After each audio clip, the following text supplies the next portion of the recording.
PNS menarik, mungkin lebih lanjut ini jadi tantangan terbesarnya Jokowi kan tahun 2019 mungkin di akhir presidennya nanti. Tapi kan PR dari birokrasi PNS saat ini kan 50% APBD atau ini 50% terserap untuk dana operasional saja, itu seperti apa?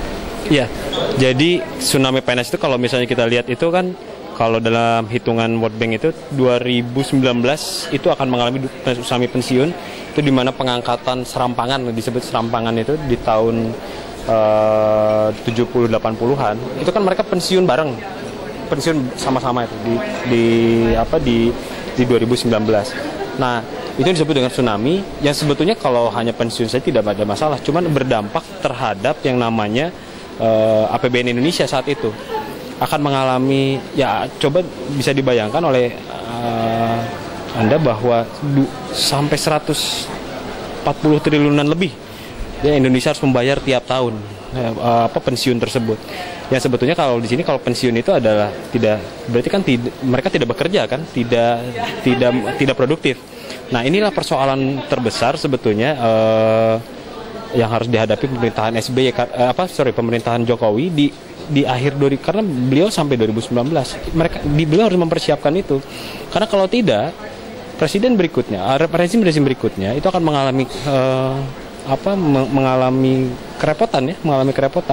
Ini harus ditanggulangi, bahkan harus diefisiensikan masalah kinerja. Jadi bukan dalam artian begini, di pemerintahan SBY pun sudah mulai ada perbaikan birokrasi, tetapi perbaikan ini belum sampai ke tahap implementasi, masih dalam tahap perancangan terus. Sekarang mungkin sudah tahap legal, sudah masuk ada beberapa undang-undang yang berkaitan dengan perbaikan birokrasi ini. Salah satunya adalah undang-undang tentang aparatur sipil negara, kemudian ada undang-undang tentang pelayanan publik dan sebagainya. Nah, ini berkaitan dengan yang di daerah terutama. Di daerah itu kan sebetulnya kalau kita melihat azas negara kita itu, sebetulnya birokrasi itu seharusnya adalah birokrasi milik pusat. Tidak ada lagi sebetulnya birokrasi milik daerah. Kalau selama ini kan ada pemerintah pusat, birokrasi milik pemerintah pusat yang bekerja di kementerian, di kelembagaan-lembagaan pusat. Tapi ada juga yang bekerja di daerah. Nah, yang harus kita sepakati mungkin itu sebetulnya harusnya ditarik kembali alat kontrol, alat komando itu semuanya di pusat. Jadi jangan sampai jadi ada kebijakan pemerintahan pusat yang tidak bisa dijalankan di daerah. Jadi seperti misalnya ini contoh kecil di zaman pemerintahan SBY, ada beberapa kepala daerah yang tidak mau, ini walaupun polemik bantuan langsung tunai ya, mungkin pernah dengar. Itu ada polemik tentang bantuan langsung tunai tidak dijalankan di misalnya beberapa provinsi. Padahal kan itu udah keputusan pusat. Kebijaksanaan pusat yang harusnya dijalankan di daerah. Nah, Anda menyebut kantor kepresidenan itu salah satu posisi mengontrol pengawasan dan kebijakan. Betul. Dan untuk posisi ini di mana dia? Ya, jadi gini, kalau misalnya kita lihat ini belajar dari pemerintahan SBY saat ini. Pemerintahan SBY itu kan sangat besar, hampir 33 kementerian lembaga, belum lagi itu hanya baru level kementerian. Ada organisasi selevel kementeri kan, badan, komisi dan sebagainya, itu setingkat menteri. Nah, ini yang harus jadi PR pemerintahan Jokowi, direstrukturisasi kembali. Ada beberapa yang berkaitan, aja tadi seperti saya contohkan hal-hal kecil berkaitan misalnya dengan penyiaran lah misalnya, Anda ya misalnya di dunia jurnalisme, frekuensi dan sebagainya. Itu ada banyak organisasi komisi pemerintahan yang mengatur itu. Seharusnya kan cukup dalam satu kementerian saja mengatur itu. Tidak ada lagi perlu ada komisi KPI dan lembaga-lembaga lain.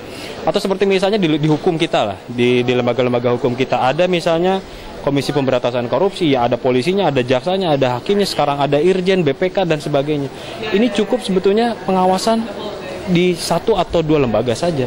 Jadi tidak perlu, karena gini, logikanya ketika semakin banyak lembaga, semakin banyak birokrasinya, semakin banyak yang harus direkrut.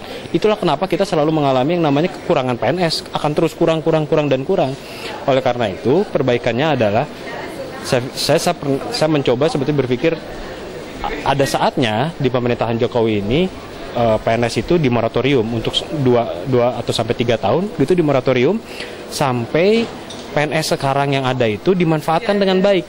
Jadi dimanfaatkan dengan baik seperti ini. Banyak PNS yang bekerja itu tidak efisien gitu ya. Dia bekerja Ya banyak sebetulnya PNS yang sudah membaik, misalnya sekarang dia bekerja bahkan sampai larut malam dan sebagainya. Tapi ada juga PNS yang hanya cukup absen pagi dan sore gitu. Nah ini yang harus terus diperbaiki.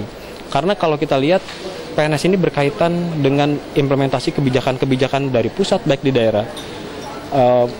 Pemimpin sebagus apapun, baik mau siapa yang jadi nanti setelah MK baik nomor 1 atau 2, kalau PNS-nya tidak birokrasinya tidak baik, susah akan menjalankan negara ini.